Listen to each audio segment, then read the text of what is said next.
My name is Juliana, and I am 25 years old. My dad slapped me on his birthday. 2 weeks later, a judge took everything from him.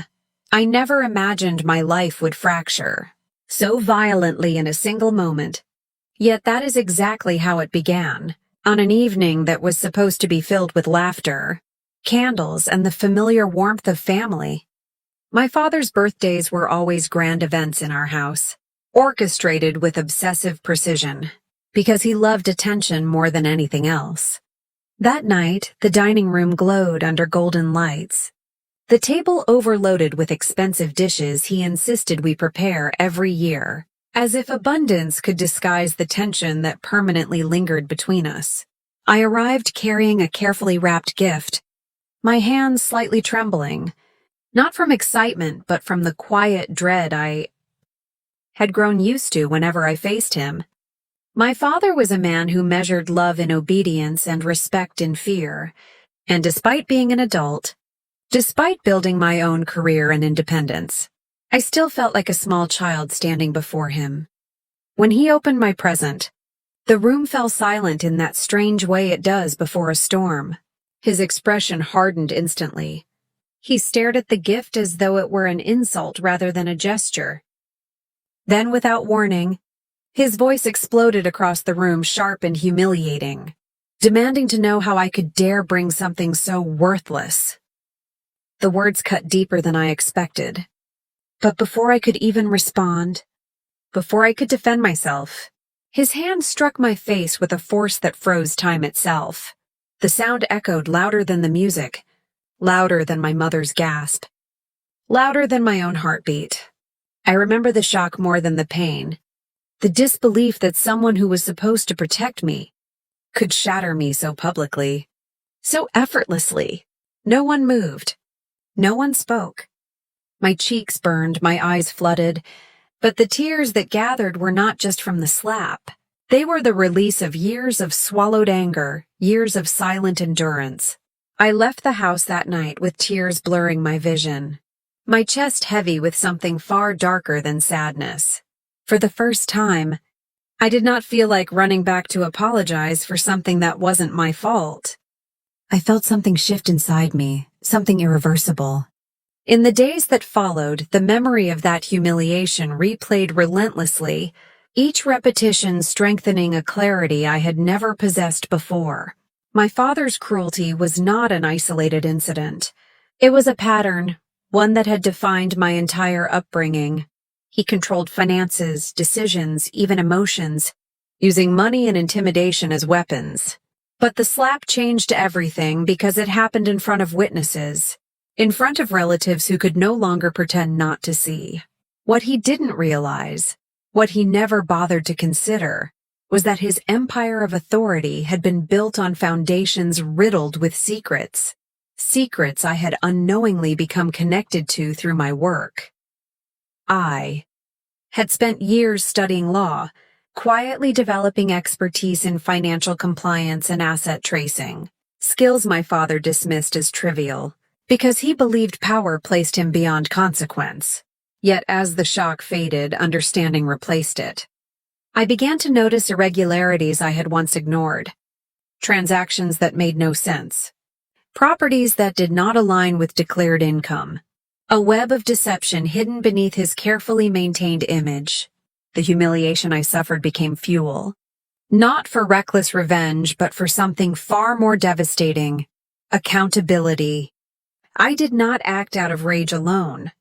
I acted from a lifetime of injustice crystallized into purpose. Every document I reviewed, every record I examined, every inconsistency I uncovered reinforced the same truth. My father was not the untouchable figure he believed himself to be. He was vulnerable, exposed, and entirely unaware that the daughter he had publicly shamed was now the only person capable of unraveling everything he had built.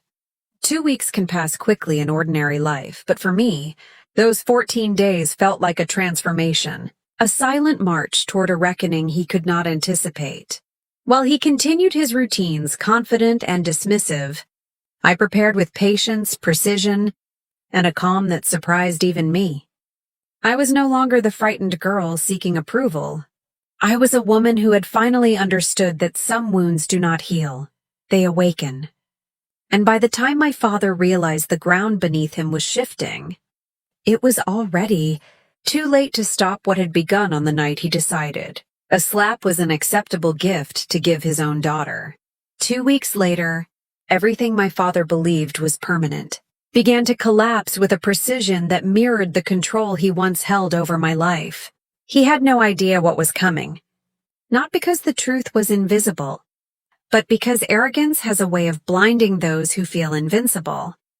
While he moved through his days with the same commanding confidence, attending meetings, making calls, boasting about future investments, I was quietly setting in motion a chain of events that could no longer be stopped. The irregularities I had uncovered were not minor mistakes or technical oversights. They were the kind of violations that attract the attention of institutions my father always claimed were beneath him. Years of hidden assets, shell arrangements, manipulated ownership structures. The deeper I went, the clearer the picture became. This was not just about money.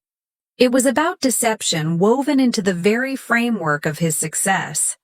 What my father had built was not a legacy. It was a house balanced on fraud. The difference between suspicion and consequence is evidence, and evidence was something I now possessed in devastating abundance. The investigation did not begin with drama or confrontation. It began with quiet submissions, formal processes, and the slow, methodical machinery of the legal system turning exactly as it was designed. 2. My father mistook the first notifications for routine bureaucracy, the kind he had ignored countless times before. He laughed them off, dismissing them as clerical confusion, confident that his influence and resources would neutralize any inconvenience. But confidence cannot negotiate with facts. As inquiries deepened and financial reviews expanded, the tone of the letters changed. Requests became demands. Clarifications became allegations. I watched from a distance as irritation replaced amusement, as his voice grew sharper during phone calls, as the certainty that defined him began to fracture. For the first time in my life, I saw something unfamiliar in him, uncertainty. Not remorse, not reflection, but the dawning realization that this situation was not bending to his will. The courtroom was nothing like the explosive scenes people imagine. There were no theatrical outbursts, no dramatic confessions, no triumphant speeches. Real consequences rarely arrive with spectacle. They arrive with procedure. My father sat there, surrounded by legal representatives, his posture still rigid but his composure visibly strained. The evidence spoke with a cold authority no argument could dilute. Every concealed property, every undeclared account, every manipulated transfer formed a narrative more powerful than any defense constructed in response. I did not need to say much. The system does not operate on emotion. And that was the irony my father never understood. Fear had been his lifelong instrument, yet fear held no power here. Documentation, records, and traceable patterns replaced intimidation entirely.